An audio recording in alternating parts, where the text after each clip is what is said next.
Cyber alert के प्रायोजक हैं केंद्रीय गृह मंत्रालय का Indian cyber crime coordination centre I4C।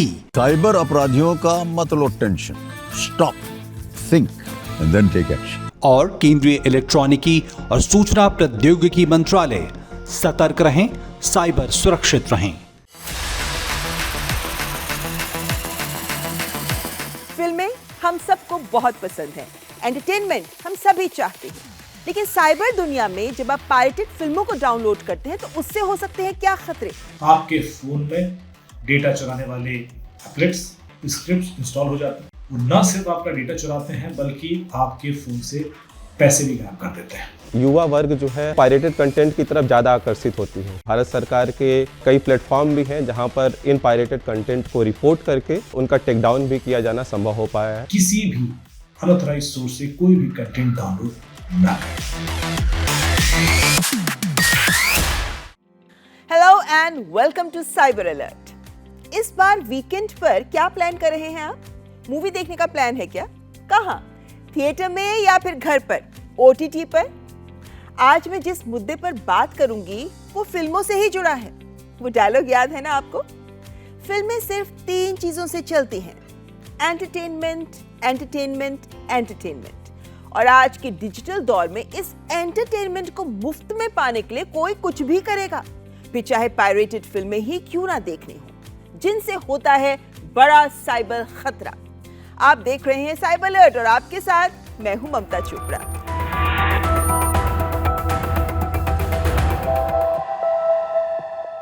Film piracy आज फिल्म उद्योग के सामने एक बड़ी समस्या है। पायरेसी यानी कॉपीराइट फिल्मों, सीरीज या किसी भी कंटेंट को बिना इजाजत चोरी करके, गैर कानूनी तरीके से कॉपी करके, रिकॉर्ड करके ऑनलाइन लीक कर देना, जिससे फिल्म इंडस्ट्री को भारी नुकसान होता है। जरा सोचिए, महीनों तक कई 100 लोग एक ही फिल्म को बनाने के लिए मेहनत करते हैं और पायरेट्स कुछ ही सेकंड्स में फिल्म की अवैध कॉपी बनाकर इसे लीक कर इनकी मेहनत पर पानी फेर देते हैं।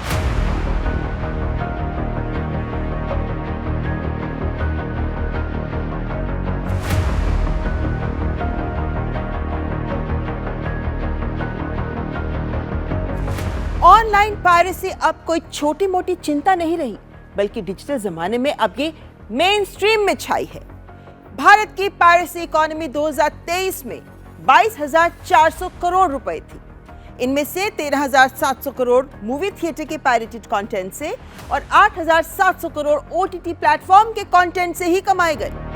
2023 में internet and mobile association of India की एक रिपोर्ट से पता चला कि भारत में 51% मीडिया कंज्यूमर्स पायरेटेड सोर्सेज से ही कंटेंट लेते हैं, जिसमें स्ट्रीमिंग सर्विसेज का हिस्सा सबसे ज्यादा 63% है।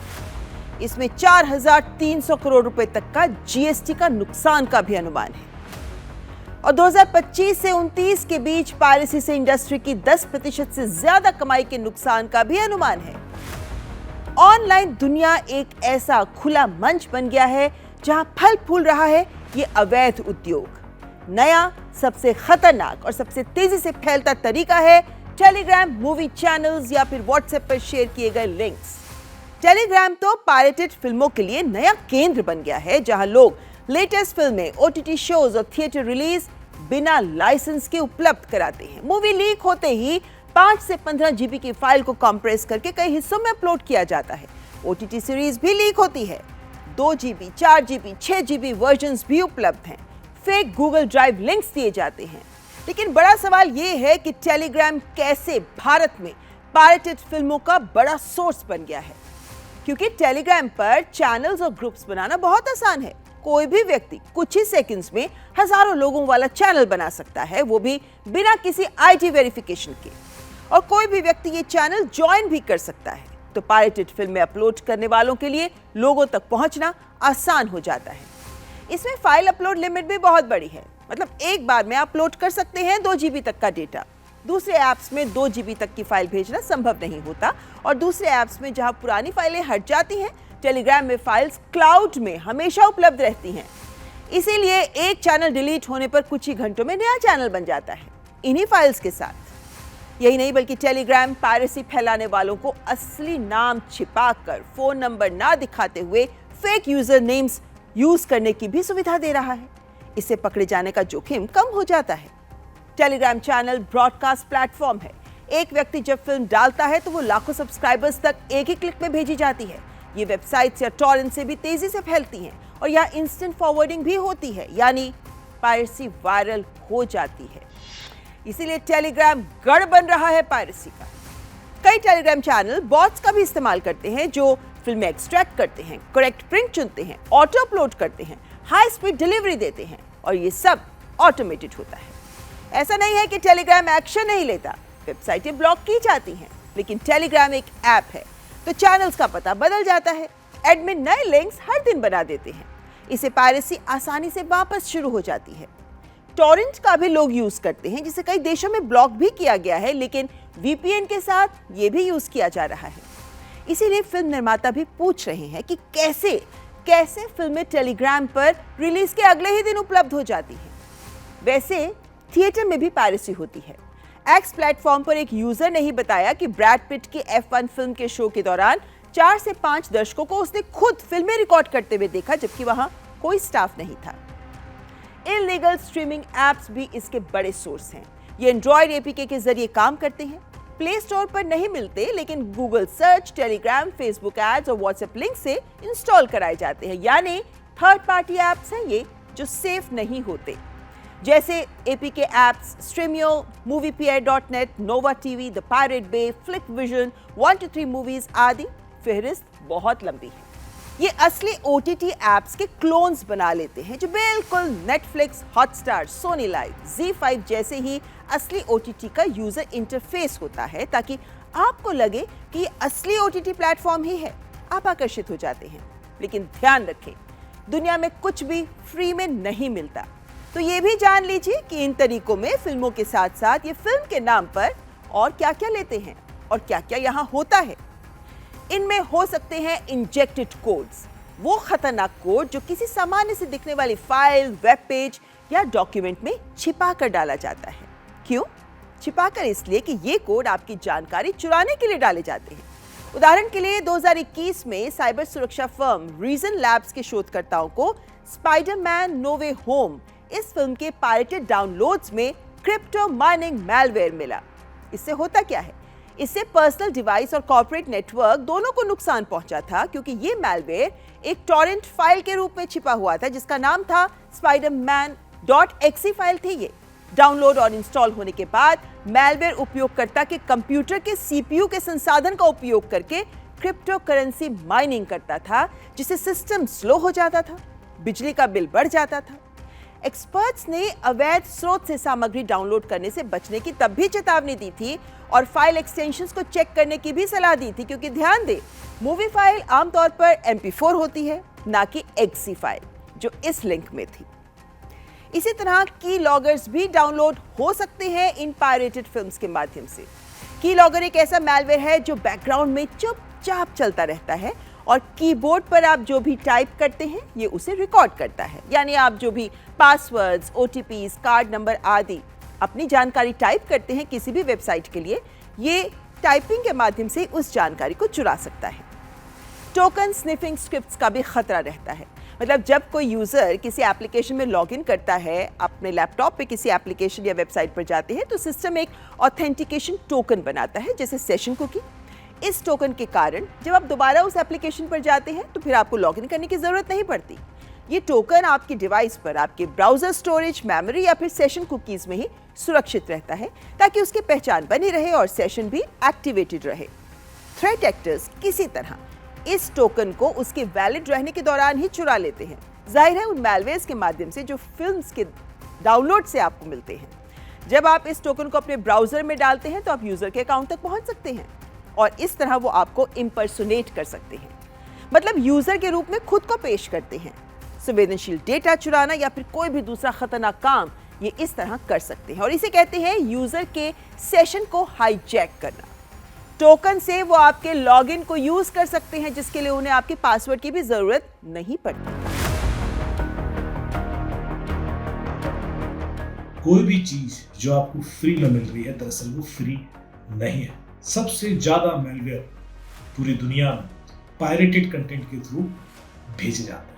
और यही एक तरीका है जिससे क्रिमिनल आपके फोन तक पहुंचते हैं। क्योंकि जब भी आप कोई ऐसा लिंक रेफर करते हैं जो अनऑथराइज है, डिस्कॉर्ड लिंक है, टॉरेंट लिंक है, या टेलीग्राम का कोई चैनल है जहां पर आपको free film OTT content download करने के लिए दिया जा रहा है, वहीं से शुरुआत होती है साइबर क्राइम की।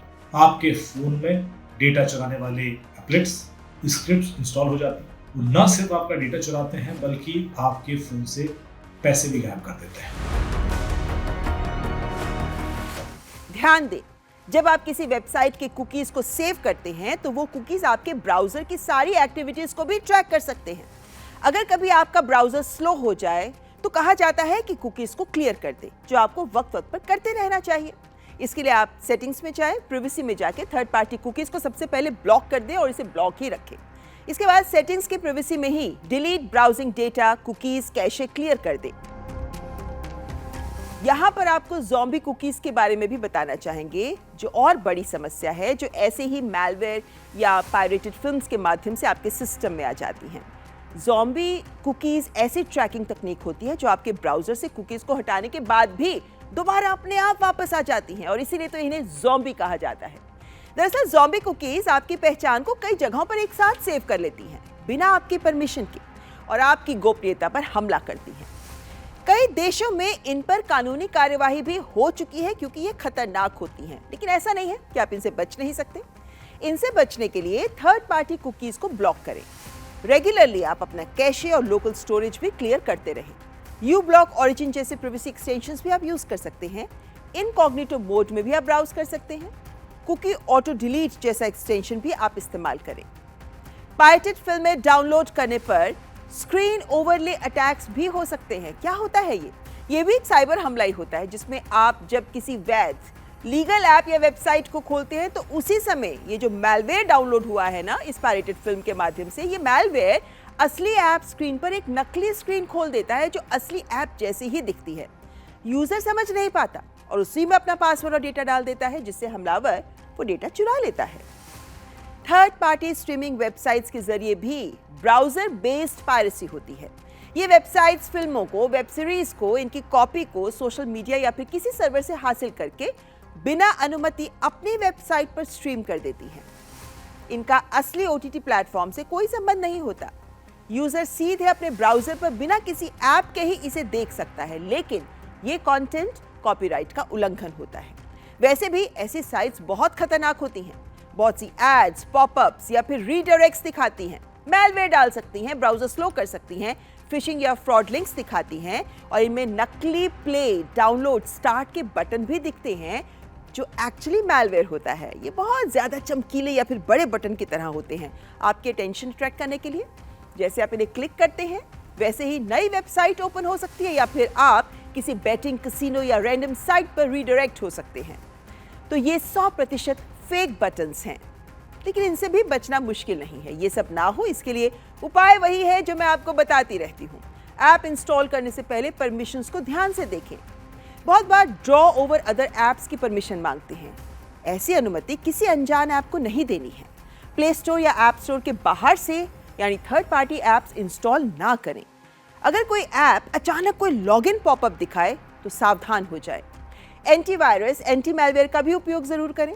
फोन ब्राउजर अचानक खुद ही लॉगिन विंडो दिखाए तो सावधान रहें। एड ब्लॉकर का भी आप यूज कर सकते हैं। और अननोन स्ट्रीमिंग साइट्स बिल्कुल ना खोलें। पॉपअप्स को हमेशा ब्लॉक ही रखें तो बेहतर है। ब्राउजर में सस्पिशियस एक्सटेंशंस को हटा देना चाहिए। सिर्फ लीगल साइट्स का ही यूज करें। भारत ऑनलाइन पायरेसी में टॉप के देशों में है, जहां फिल्में रिलीज होते ही लीक हो जाती हैं, जिससे अरबों का नुकसान होता है।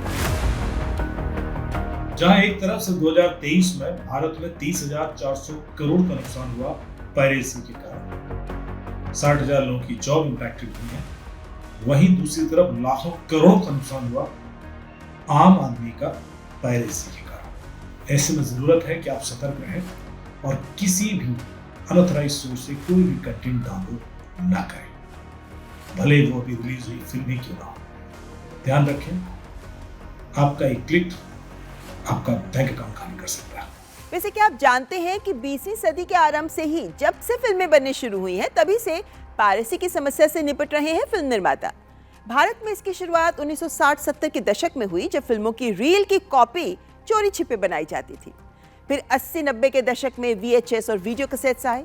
उसके बाद पायरेसी बहुत बढ़ गई और नई सदी में तो 2000 के दशक में CDs और DVDs का जमाना आ गया और पायरेटेड DVD गली गली मिलने लगी।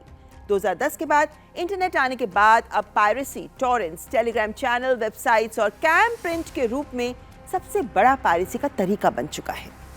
इस गैर कानूनी काम को करने वालों की धरपकड़ भी की जाती है।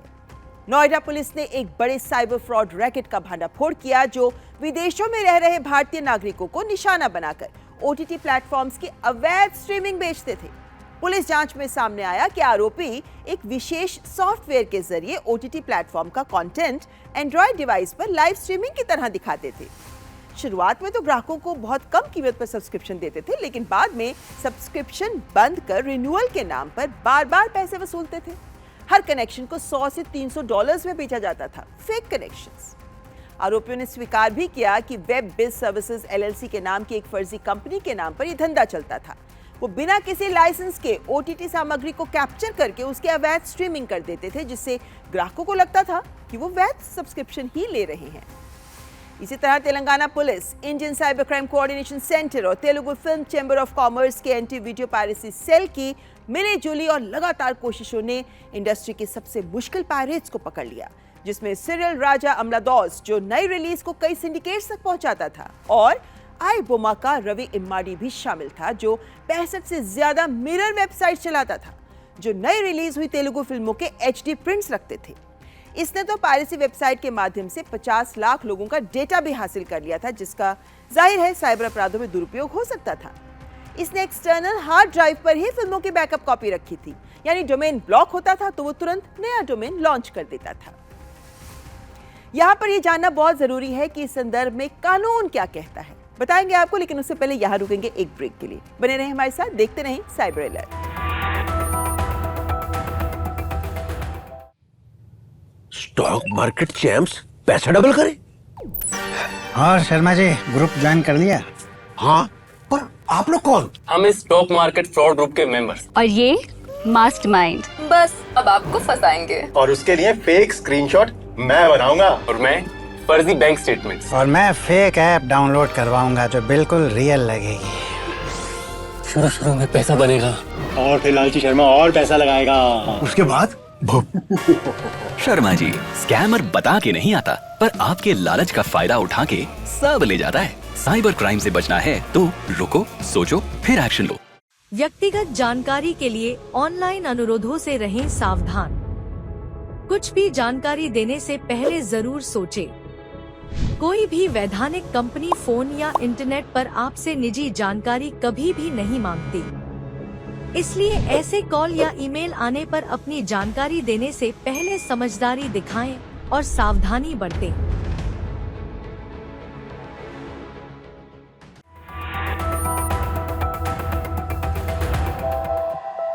देश में copyright act 1957, information and technology act 2000 और information technology intermediary guidelines and digital media ethics code rules 2021, इनमें ऐसे प्रोविजंस हैं जिनका इस्तेमाल डिजिटल पायरेसी के खिलाफ किया जा सकता है।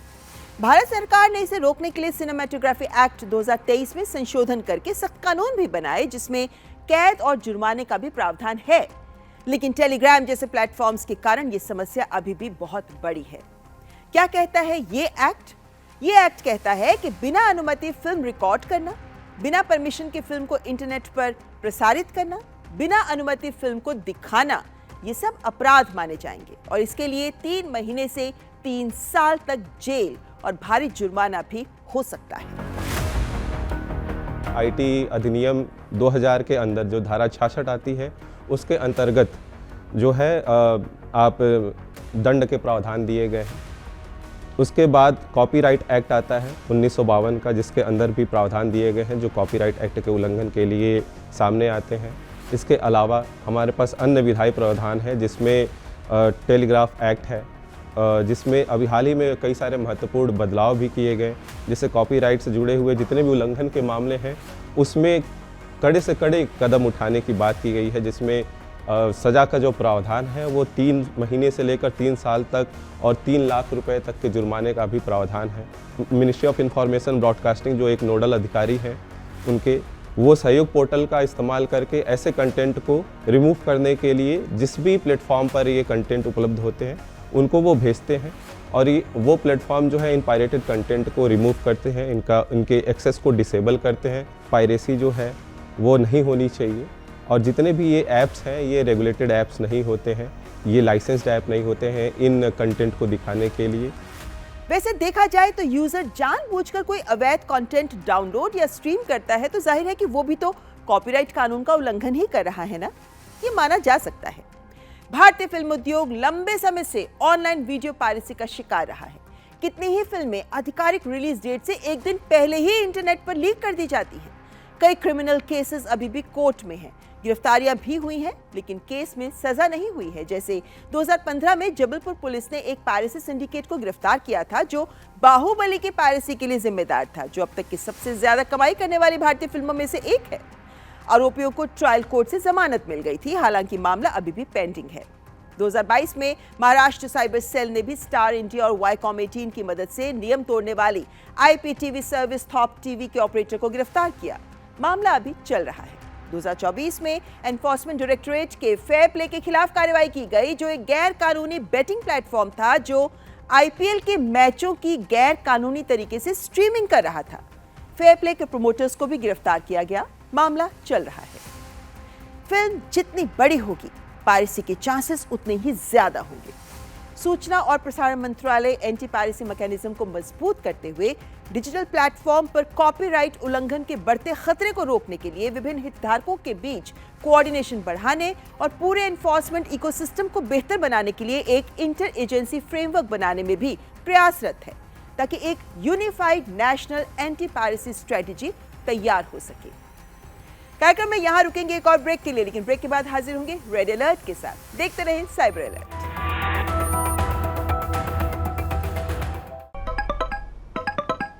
यस तो तुम हो अंजलि कुमार, मैं सीनियर ऑफिसर रंजन। शुरू करो इसका इंट्रोगेशन। और इंट्रोगेशन के दौरान कैमरा बंद मत करना।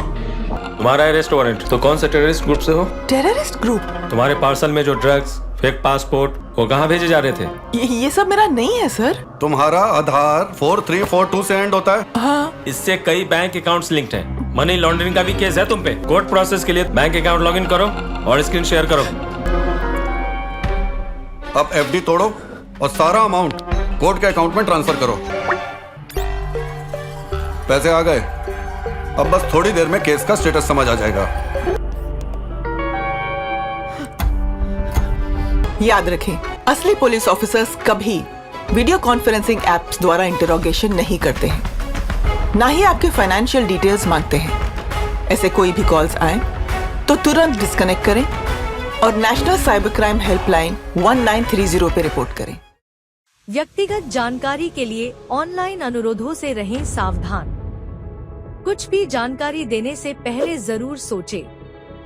कोई भी वैधानिक कंपनी फोन या इंटरनेट पर आपसे निजी जानकारी कभी भी नहीं मांगती, इसलिए ऐसे कॉल या ईमेल आने पर अपनी जानकारी देने से पहले समझदारी दिखाएं और सावधानी बरतें।